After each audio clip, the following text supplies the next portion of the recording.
Assalamualaikum warahmatullahi wabarakatuh. Sahabat beriman, maut merupakan ketetapan Allah Subhanahu wa Ta'ala. Tidak ada makhluk yang bisa menolak dan menahannya.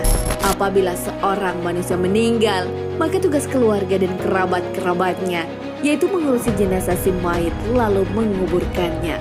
Setiap manusia yang mati pasti akan melalui alam kubur, alam barzah. Lalu pernahkah kita berpikir bagaimana kondisi manusia di alam kubur saat malam pertama? Simak ulasannya dalam video ini dan tonton terus hingga akhir. Tentunya hanya di channel Islam Populer. Tapi sebelum lanjut, jangan lupa klik subscribe, like, dan lonceng notifikasi untuk mendukung channel ini agar terus menyiarkan syiar Islam.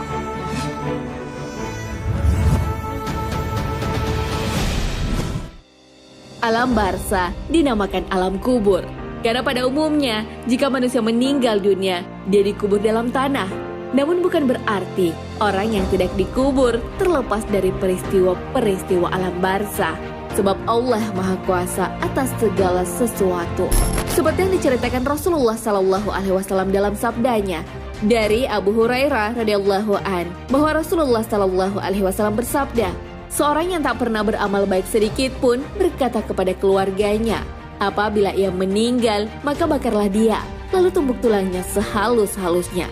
Kemudian sebarkan saat angin kencang bertiup, sebagian di daratan, dan sebagian lagi di lautan. Lalu ia berkata, demi Allah, jika Allah mampu menghidupkannya, tentu Allah akan mengazabnya dengan asap yang tidak diasap dengannya seorang pun dari penduduk alam. Maka Allah memerintahkan lautan dan daratan untuk mengumpulkan abun yang terdapat di dalamnya. Maka tiba-tiba ia berdiri tegak, lalu Allah bertanya kepadanya, apa yang mendorongnya untuk melakukan hal tersebut? Ia menjawab, karena takut kepadamu dan engkau lebih mengetahui isi hatiku. Kemudian Allah mengampuninya. Hadis riwayat Bukhari dan Muslim. Dari hadis tersebut dapat kita lihat bagaimana seorang berusaha untuk lari dari azab Allah Subhanahu wa Ta'ala. Tetapi hal tersebut tidak dapat melemahkan kekuasaan Allah Subhanahu wa Ta'ala. Lantas, kejadian apa yang akan kita lalui setelah berada di alam kubur? Sahabat beriman, alam kubur itu menakutkan. Hal tersebut dijelaskan dalam sebuah hadis.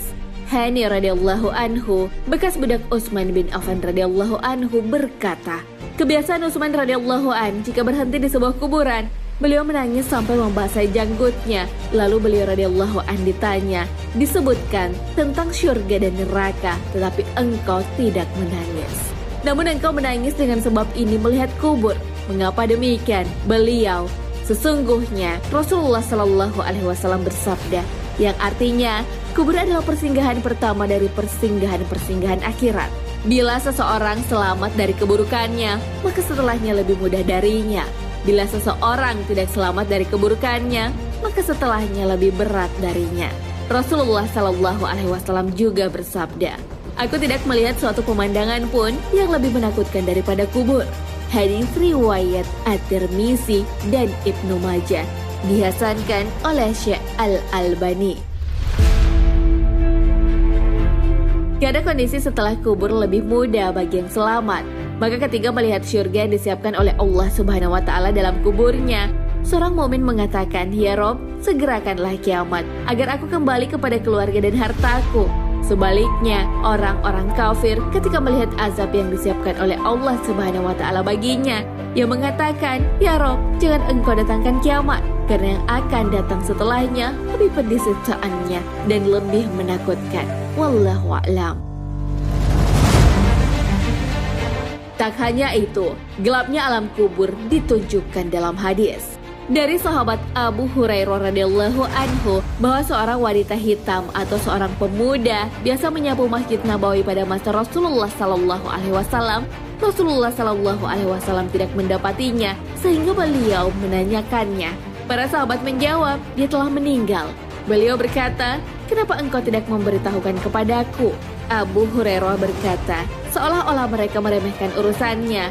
Beliau bersabda, tunjukkan kuburnya kepadaku. Lalu mereka menunjukkannya. Beliau pun kemudian menyelati wanita itu. Lalu bersabda, sesungguhnya kuburan-kuburan ini dipenuhi kegelapan bagi para penghuninya.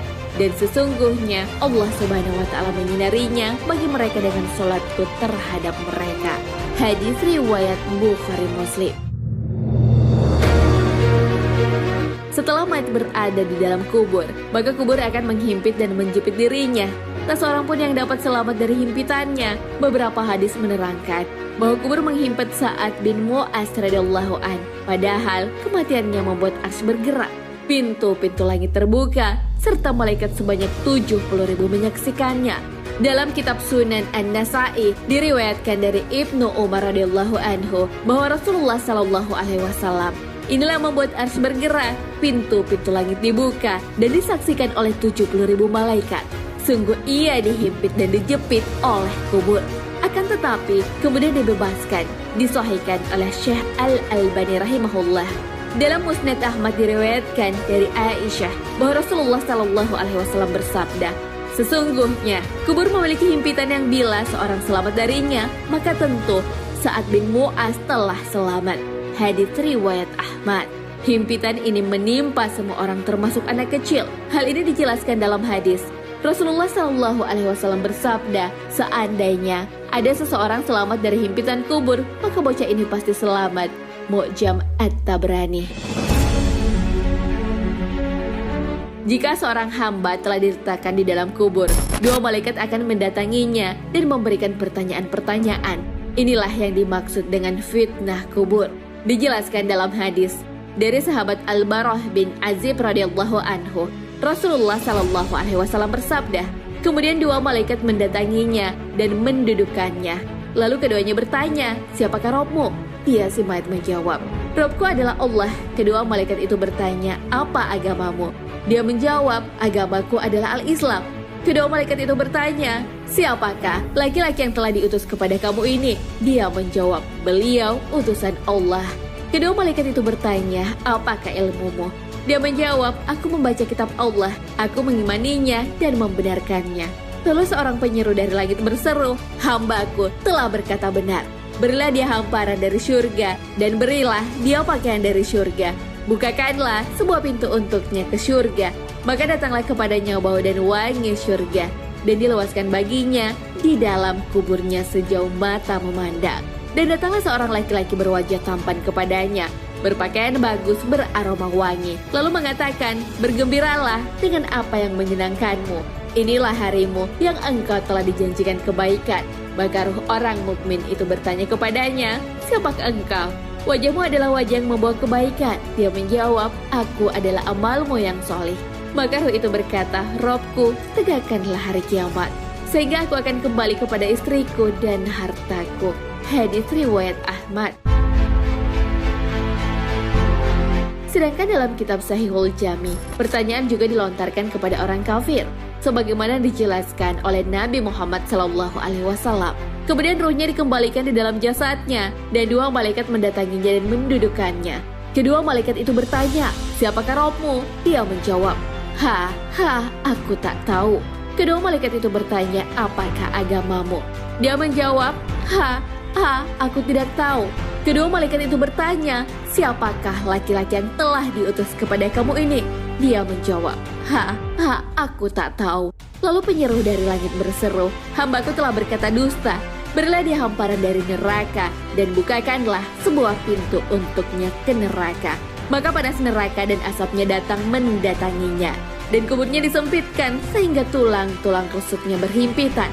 Dan datanglah seorang laki-laki berwajah buruk kepadanya, berpakaian buruk, beraroma busuk. Lalu mengatakan, terimalah kabar yang menyusahkanmu. Inilah harimu yang telah dijanjikan keburukan kepadamu. Maka roh orang kafir itu bertanya kepadanya, siapakah engkau? Wajahmu adalah wajah yang membawa keburukan. Dia menjawab, aku adalah amalmu yang buruk.